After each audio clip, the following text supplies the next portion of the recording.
Look, we absolutely love Jurassic Park. Personally, it's my favourite film of all time.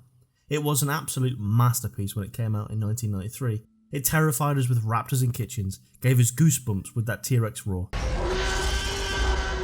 and made an entire generation fall in love with dinosaurs, myself included. But, let's be honest, the science, it hasn't quite held up as well as the CGI, has it? So today, let's break down some of the most memorable inaccuracies from Jurassic Park. From the two smart raptors to the mythical DNA extraction, here's what the movies got wrong and what real paleontology and science has to say about it. In Jurassic Park, the Velociraptor was the stuff of nightmares. It was the movie villain. It was about human height, able to open doors and coordinate like a pack of wolves. And of course, who could forget that menacing claw tap on the floor moment in the kitchen? Iconic, right?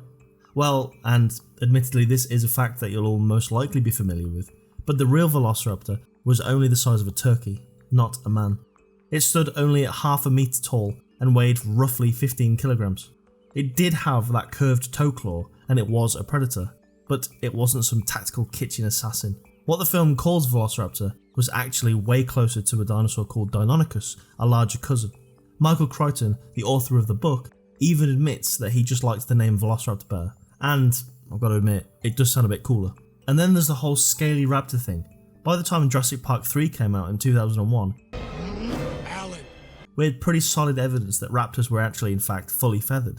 Fossils from China showed beautifully preserved feathers on raptor species like Genuanlong and Microraptor, and even Velociraptor mongoliensis had quill knobs on its bones, spots where feathers were anchored.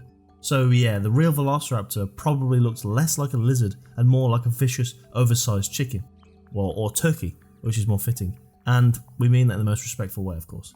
This one is one of the biggest concepts in the entire movie, extracting dinosaur DNA from mosquitoes fossilised in amber. Without this, then Jurassic Park wouldn't exist. It is a great idea and visually very clever, but in real life, not so much. DNA breaks down over time, and pretty quickly. Under the best possible conditions, DNA might survive 1 million years. Dinosaurs, however, went extinct 66 million years ago. Amber does preserve incredible detail, yes, even feathers and insects, but blood, complete genomes, that's pushing it. And even if you did get a sample, it would be super fragmented. You'd be missing entire genes, regulatory systems, you'd basically have a few puzzle pieces and no idea what the picture is. Now, yes, that is alluded to in the film and they said that they replace the gaps with frog or amphibian DNA, but you'd be missing a lot more pieces than you'd be able to replace. So yeah, no T-Rex clones anytime soon. I'm sorry about that. A dated, sluggish appearance? Well, to be fair, Jurassic Park doesn't totally ignore the idea of warm-blooded dinosaurs. When Dr. Grant first sees the Brachiosaurus, he does actually bring it up, wondering how a creature that size could survive in a tropical climate unless it had high metabolism. The rule book on it. Cold-bloodedness, it doesn't apply. They're totally wrong. This is a warm-blooded creature. This thing doesn't live in a swamp. So yeah, the film does flirt with the idea, but visually, the dinosaurs still come across as the classic cold-blooded reptiles, scaly, lumbering, and silent until they roar. There's no real sign of feathers, fluff, or anything that might remind you of birds. And that's the biggest miss. Modern paleontology tells us that many dinosaurs, especially predators like the raptors, T-Rex, and even smaller tyrannosaurs, were probably warm-blooded and highly active, fast metabolisms, sharp senses, and in many cases, feathers. They weren't just scaly monsters as the film depicts, they were weird, dangerous, prehistoric birds. And honestly, I would probably say that's a little bit more scary. Don't move. He can't see you if you don't move. That line lives rent-free in probably all of our heads, and I can imagine that you can picture the character that says it and the scene he says it in. But the truth is, Tyrannosaurus Rex had forward-facing eyes, depth perception, and some of the best vision in the animal kingdom. Studies suggest it could see movement and stationary objects extremely well, possibly even better than eagles. So no, standing still wouldn't save you. If a T-Rex wanted to see you, it did, and then it probably had you for lunch. No. Dilophosaurus was done dirty in the movie, let's be honest. It was small, frilled, and spat venom like a prehistoric cobra. It was a fantastic scene, and, well, I was going to say Nedry deserved it, I'm not quite sure, why don't you let me know in the comments. But the real Dilophosaurus? No frill, no venom, and it was twice the size shown in the movie. This is a rare instance where they actually scaled the size down for the film. Strange, I know. The real Dilophosaurus was around 6 meters long. It also had a long, narrow skull with twin crests. Super distinctive and probably more threatening.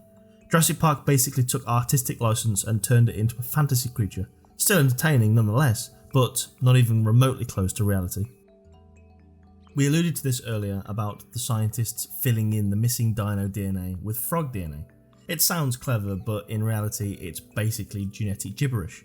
Genes aren't Lego bricks and you can't just slot in any that fit.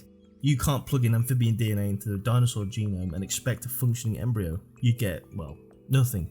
And yes, some frogs and fish can change sex in response to the environment, like the dinosaurs do in the film, but whether that ability could transfer to an extinct reptile genome is pure science fiction and speculation. It is an incredibly fun plot device, of course, but not a viable cloning strategy. But life finds a way. The film is fantastic, but the dinosaurs did deserve a bit better. As groundbreaking as it was, the science was always a little bit wobbly. But the movie did something that no textbook ever could. It got people excited about paleontology and dinosaurs.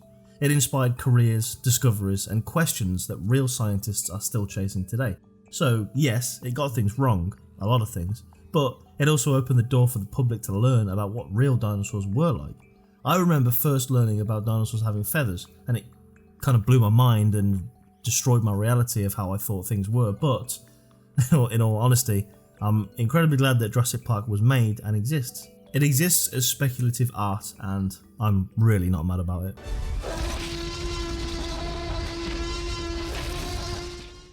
This has been Prehistoric Fact Files.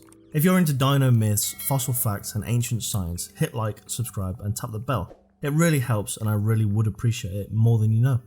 Comment below which scene from Jurassic Park stuck with you the most, and should we do a full breakdown of Jurassic World next? Until next time, stay curious.